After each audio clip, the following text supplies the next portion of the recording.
Welcome back to the deep dive. All right, let's jump right in.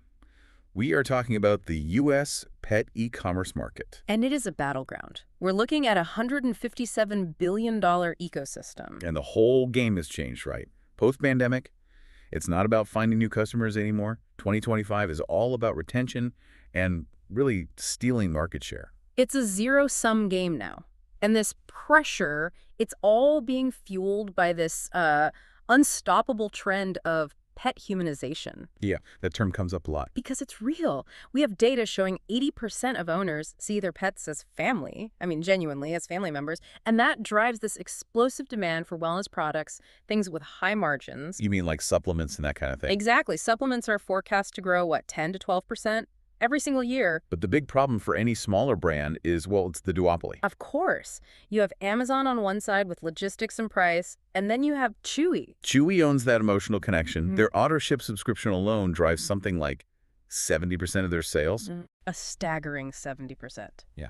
So our mission here is to figure out, if you can't beat them on price, how do you build a competitive moat? It has to be about authority and personalization. So let's start with hack number one.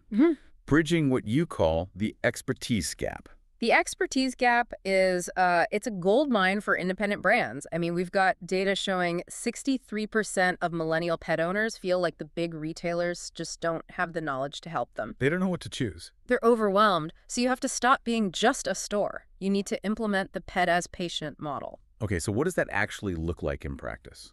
It means you capture deep data up front. The pet's profile breed, any allergies, its age, its life cycle stage. You become a proactive wellness partner. So you don't even need a whole new product line. Not at all. Look at what Canada does. They use that profile data to curate their existing catalog.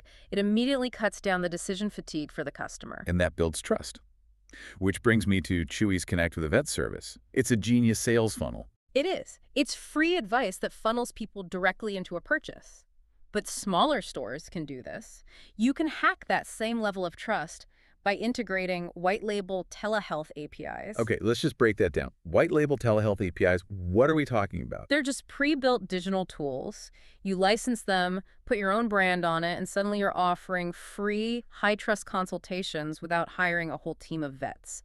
You're essentially borrowing authority. Okay, so if you can't build trust fast enough, you borrow it. Where else can you find that? You leverage the most authentic channel in this whole space, Petfluencers, the Petfluencer trust transfer engine. The data on this is wild. It's stunning. A consumer's willingness to pay for a product went up by over 40% when a Petfluencer endorsed it versus a human. Why?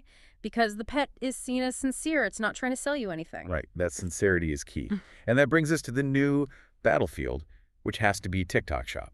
Oh, absolutely. It's the killer app. It compresses the entire sales funnel. The pet category on TikTok Shop in the US is already pulling in $12 million a month. You see a cute video, you hit the little orange button, and you bought the product without ever leaving the app. And to keep those customers, you need hack 3, gamified loyalty. Look, a subscription is just table stakes now. It's the bare minimum. Right. Real loyalty is a profit center. You get it through behavioral rewiring. You tap into that human need for completion, for status. And the Doodle Dogs case study just lays this out perfectly. They implemented a gamified punch card program. And 25% of their total revenue came from those active members. And get this number. Their loyalty members purchase 4.6 times more often. That's how you master retention. And that ties right into the user-generated content flywheel, the UGC flywheel. BarkBox nailed this with #BarkBoxDay. They just understood that people are already posting photos of their dogs. They just gave them a reason and a hashtag to do it. The customers create free, authentic ads. That brings in the next wave of customers who then post their own content. It's a self-sustaining loop. Exactly. So the integrated strategy is clear. You guide the customer on a journey. It starts with authority solving their problem. Then personalization with a quiz. It gets validated by trust from Petfluencers, and it's locked in by retention through gamified loyalty. That's how you build a real barrier. So here's the final thought for you to chew on. What about the ultimate defensive moat? Borrowing trust by aligning with a cause everyone loves. Think about turning every single purchase into an emotional act, a way of helping animals in need by partnering with the ASPCA or even a local shelter. That way your customer isn't just buying dog food, they're participating in a mission.